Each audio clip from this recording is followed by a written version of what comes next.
नमस्ते दोस्तों। आज मैं वह कहानी लेकर आई जिसमें पत्नी अपने पति से अलग होना चाहती है। मेरी पत्नी ने मुझसे अलग होने के लिए कहा इतना बड़ा झूठ। मेरा नाम रमेश है। मैं अपने आप को बहुत खुशकिस्मत मानता हूँ कि मेरी शादी रचना से हुई। रचना अपनी मेरी शादी घर वालों की मर्जी से हुई है। रचना बहुत सुंदर है। शुरुआत में मुझे लगा था कि वो मुझसे शादी को हाँ नहीं कहेगी, लेकिन जब मैं उसे देखने गया तब उसके स्वभाव का पता चला। बहुत अच्छा उनका परिवार था। रचना जब शादी करके मेरी ज़िंदगी में आई तब से मेरी ज़िंदगी बदल गई है। सभी मुझसे कहते थे कि मैं बहुत खुशकिस्मत हूँ।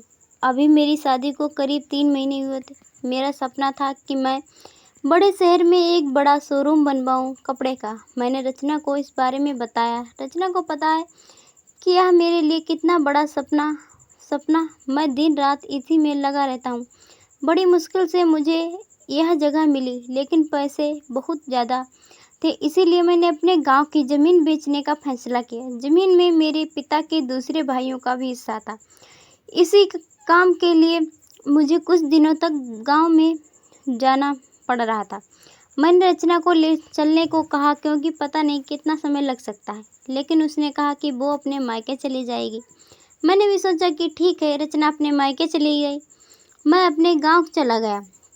रचना से फ़ोन पर बात किया करता था। ज़मीन के कागज़ और सारी बातों में समय लग रहा था। इसी दौरान मेरी पत्नी से बात होती रहती थी। मैंने एक शाम उसे फ़ोन किया तो वो कुछ बदली थी, ज़्यादा बोल नहीं रही थी। मैंने पूछा क्या हुआ, तुम ठीक हो? वो बोली कि मुझे आपको कुछ बताना है। मैंने कहा बताओ, क्या बोलना चाहती हो? वो थोड़ी देर चुप रही और फिर बोली कि अभी नहीं, मैं आपको मिलकर बताऊंगी। मैंने भी कहा ठीक है, लेकिन मुझे नहीं पता था कि मेरी ज़िंदगी में इतनी बड़ी बात होने वाली है। अगले दिन दोपहर में मैंने जब रचना को फ़ोन किया तो उसने फ़ोन नहीं उठाया। मैंने भी सोचा कि कुछ काम होगा, इसीलिए मैंने उस बात पर ज़्यादा ध्यान नहीं दिया। मैं सारा दिन अपने काम में उलझा रहा। काम भी ज़रूरी था क्योंकि वो ख़त्म करते ही मैं जल्दी से रचना के पास जा सकता था।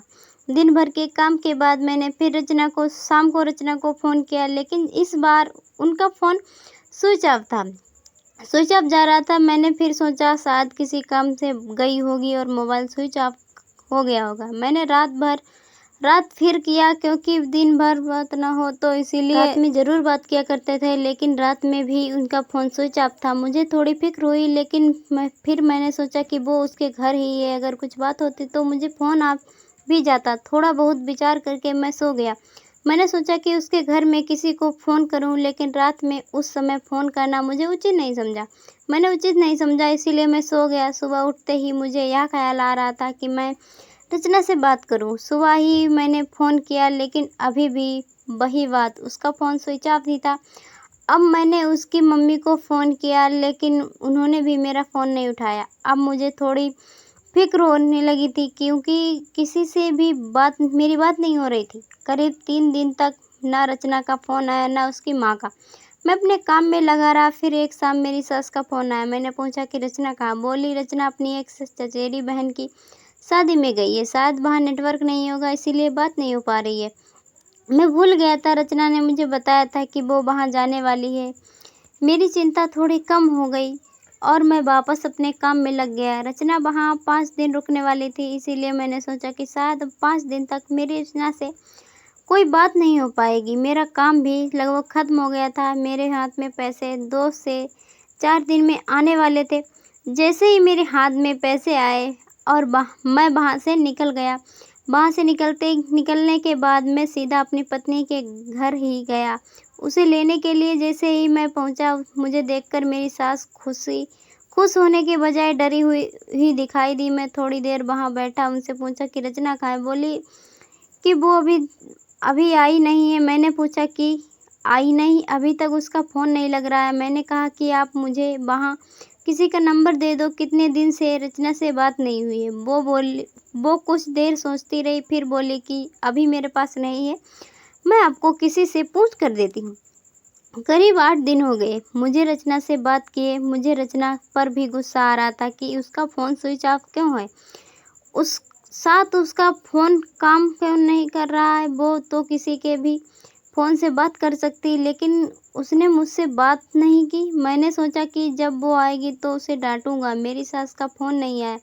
करीब 12 दिन हो गए मैं उनके घर वापस गया, लेकिन अब वो भी घर पर नहीं थी, ना ही मेरा फ़ोन उठा रही थी। अब मेरे मन में बहुत सारे विचार आने लगे कि आखिर क्या बात है जो रचना और उसके घरवाले मुझसे इस तरह का बर्ताव कर रहे हैं। मैंने उन्हें मैसेज किया कि अब मैं पुलिस में के पास जाऊँगा। मेरी इस धमकी के साथ वो डर गई और उनका फ़ोन आया। बोली, बेटा मैं तुम्हें कुछ बताना चाहती हूँ, तुम घर आ जाओ।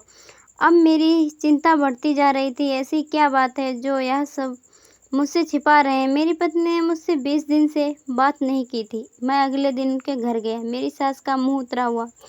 मैं गुस्से में था। मैंने जाते ही उन्हें ज़ोर से चिल्लाते हुए पूछा कि कहाँ है रचना? मेरी सास बोली कि बेटा अब मैं जो तुम्हें बताने वाली हूँ तुम्हें उस पर विश्वास नहीं होगा, लेकिन यह ही सच है। वो बोली कि रचना किसी के साथ भाग गई है। मुझे मेरे कानों पर विश्वास नहीं हुआ कि मैंने क्या सुना। मैंने बोला, आप कुछ भी बोलोगे और मैं मान जाऊँगा। वो बोला, बेटा यही सच है। तुम्हारी शादी से पहले उसका एक प्रेम प्रसंग था। जब वो वहाँ गाँव में अपनी बहन की शादी में गई तो वहाँ मिल गया और वो मौका देखकर वहाँ भाग गई। मैं जानती हूँ कि तुम उससे बहुत प्यार करते हो, लेकिन यही सच है। तुम्हें उसे भूलना होगा। हम लोग पुलिस के पास नहीं गए, नहीं तो बदनामी होगी, इसीलिए हम इस बात को तुमसे छिपा रहे थे। रचना मेरे साथ 3 महीने तक रही थी। जितना मैं उसे जानता था वो ऐसा नहीं कर सकती थी, लेकिन उसकी माँ यह कह रही है तो मैं भी कैसे नहीं मानता। मेरा मन अभी भी मानने को तैयार नहीं था। मेरी सास मेरे आगे रो रही थी, माफ़ी मांग रही थी। इतनी बड़ी बात मेरे घरवालों को पता चली तो उन्हें भी विश्वास नहीं हुआ। रचना स्वभाव से बिल्कुल ऐसी नहीं लग रही थी। रचना की माँ को देखकर मैं और मेरे घरवाले चुप रह गए और हमने कुछ बड़ा कदम नहीं उठाया। मैं अपने साथ हुए धोखे को बर्दाश्त नहीं कर पाया। मैंने रचना को बहुत प्यार किया और मुझे कुछ भी हासिल नहीं हुआ। रचना नाम से मुझे नफरत हो गई। मेरी ज़िंदगी पर इसका बहुत असर पड़ा। जो मैं शोरूम की शुरुआत करने वाला था उसके लिए मेरे लिए अब सब कुछ आ गया था, लेकिन फिर भी मुझे अब कुछ करने का मन नहीं हो रहा था। किसी के साथ इतना बड़ा धोखा हुआ, वो कैसे खुश रह सकता है? मेरे घरवाले मुझे संभाल रहे थे। मैंने उससे बहुत ढूंढने की कोशिश की। मैं चाहता था कि वो मुझे मिले तो मैं उससे पूछूं कि आखिर उसने मेरे साथ ऐसा क्यों किया। धीरे धीरे समय बीतता गया। उसे उसे गए अब 7 महीने हो गए थे और मैं भी उसे भूलकर अपनी ज़िंदगी में वापस बिजी होने की कोशिश करने लगा। मेरा उसके घर यहाँ से जाना हुआ। जैसे ही मेरा ध्यान उनके घर की खिड़की पर पड़ा, मुझे दिखाई दिया कि खिड़की में रचना है। एक झलक सी मुझे दिखी और मैंने उसी समय उनके घर का दरवाज़ा बजाया। मेरी सास ने दरवाज़ा खोला और वो मुझे देखते ही डर गई। दरवाज़ा खोलते ही मैं अंदर जाने लगा। मेरी सास ने मुझे रोका, लेकिन मैं नहीं माना। अंदर में कमरे में गया तो रचना को देखकर मैं हैरान रह गया। रचना व्हील चेयर पर बैठी थी। रचना ने मुझे देखा और उसकी आंखों से आंसू आ गए।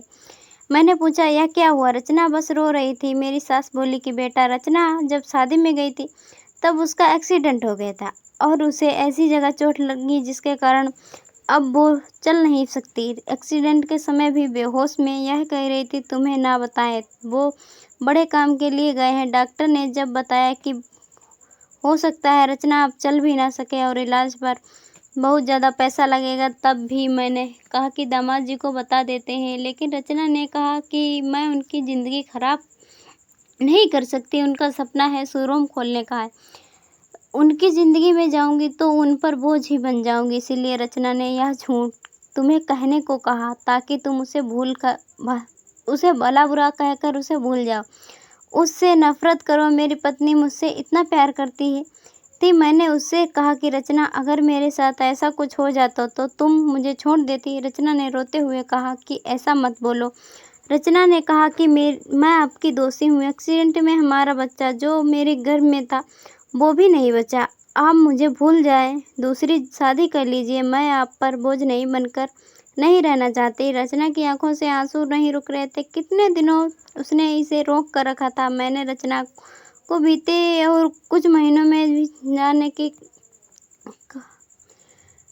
रुकना चाहता था। मैंने रचना की एक बात नहीं सुनी। मैं रचना को अपने साथ ले आया। अब कोशिश यही है कि अब वो फिर से चल सके। मैंने मेरा शोरूम बेच दिया और अच्छे से अच्छे अस्पताल में रचना को दिखाया। उम्मीद की किरण दिखाई दे रही थी। बस मैं यही चाहता हूँ कि वो फिर से अपने पैरों पर खड़ी हो जाए।